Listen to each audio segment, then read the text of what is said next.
भैया होना ही चाहिए। और सभा खत्म होता है, कहता है ना भैया कम कर दीजिए, बताना पीछे आ जाएगा। हम बोले हैं 1 घंटा शांति से रहिए। अब आपने कहा नहीं, पढ़ाई का क्राइटेरिया होना चाहिए, क्योंकि बिहार के लोग 10वां फेल लोगों से के नेतृत्व में काम नहीं करना चाहते। हम 10वां बोले हैं, 9वां नहीं बोले हैं, 9वां नहीं बोले हैं। क्या बोले हैं? 10वां बोले हैं कि 9वां बोले? 10वां। हम लोग 10वां फेल आदमी के नेतृत्व में बिहार सुधारने के लिए नहीं तैयार है। एक से एक पढ़ा लिखा आदमी है।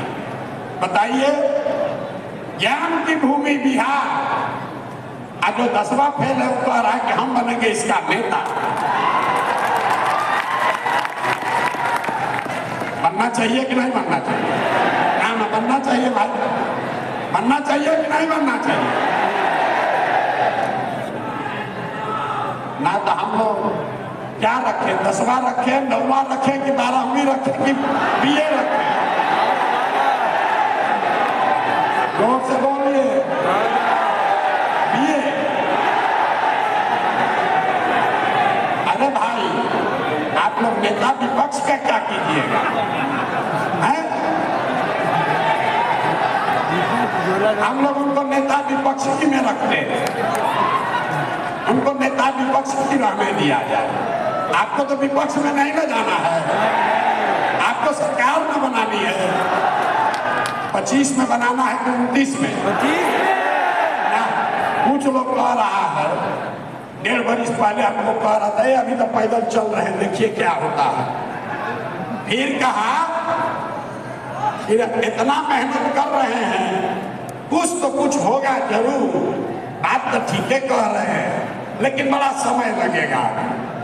फिर थोड़े दिन और चले तो कहता है भैया लग रहा है धीरे धीरे चर्चा शुरू हो गया, 2 4 5 सीट तो इन लोग को आ सकता है, किसी से गठबंधन कर लीजिए तो भैया बात बन जाएगी।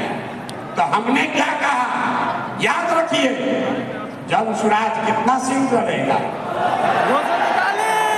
242 नहीं, कितना?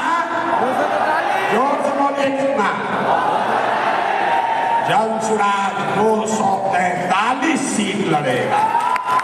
243। आप भाई बोलिए, लड़ना चाहिए कि नहीं लड़ना चाहिए? गठबंधन की 243।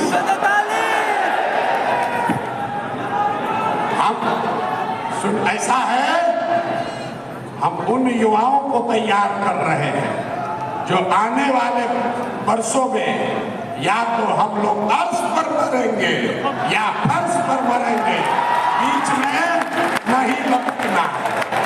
किसको किसको बीच में लटकना है? आपको भाई, ये नीतीश कुमार हम लोग को हिला हिला के झुला झुला के पागल कर दिया।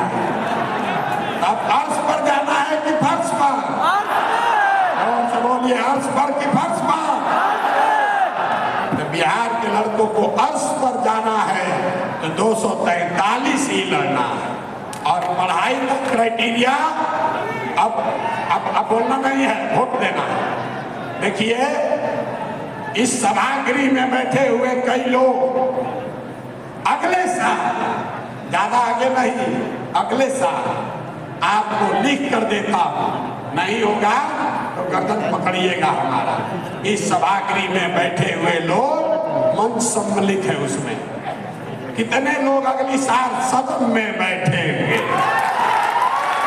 बैठेंगे कि नहीं बैठेंगे? दम नहीं आया लोगों की आवाज। अरे भाई, जो प्रशांत किशोर का भारी आलोचक है, जो हमको रोज कर आता है, वो भी बैठ के कहता है इस लड़के को और कुछ आए चाहे नहीं, चुनाव लड़ाने आता है। आता है कि नहीं आता? ही बताइए, आपको भरोसा है कि नहीं है? अगर किसी को चुनाव लड़ाने आता है तो प्रशांत किशोर को चुनाव लड़ाने आता है। एक काम मेरा आप लोग कीजिए, जो नेता उछल उछल के अभी बोल रहा है, जो भी बोल रहा है, उसका नाम नोट करके हमको भेजिए। 243 में उसका सूची पहले नंबर 1 पर टांगेंगे, उसी को पहले उठा रखा है। ये होना चाहिए कि नहीं? जितना आप लोग युवा साथी हैं, अब आज से जो नेता जिसको खुला चुनौती दे दीजिए, जिसको सुन लीजिए क्या कहना है तो सुन लो भाई। 50 आदमी सामने आया है लड़ने, यहाँ पर तो टोटल 1200-1500 लोग हैं, तो भी बताते हैं कौन 1200 है। तो पहली चुनौती दे दीजिए कि जो सामने से चाहे वो मीडिया में आकर बता दे कि हम जमशेदपुर से लड़ने को तैयार है, उसी को पहले उल्टा लटकाया जाएगा। अब देखिए कि आधा लोग का हाथ पांव फूलने लगेगा कल से। होना चाहिए। तैयार है ना? तैयार है कि नहीं? हमारा गला फंसा हुआ है तो इतना बोल रहे हैं। हमारा हम युवा थोड़े ना है, हमारा उम्र है 45 साल। देखिए राजनीति में युवा सब युवे हैं। जो 60 वर्ष का है वो भी युवा ही है। 55 वर्ष के राहुल गांधी भी युवा, 47 वर्ष के प्रशांत किशोरो युवा। अरे हम लोग अब युवा कहाँ रह गए? आधा से ज्यादा जिंदगी बीत गया। युवा आप हैं, तो जो युवा हैं जरा ताकत से बताइए कि जो जनता के राज लाने के बीच में खड़ा होगा उसके खिलाफ लड़ने के लिए तैयार हैं कि नहीं है? जोर से बोलिए।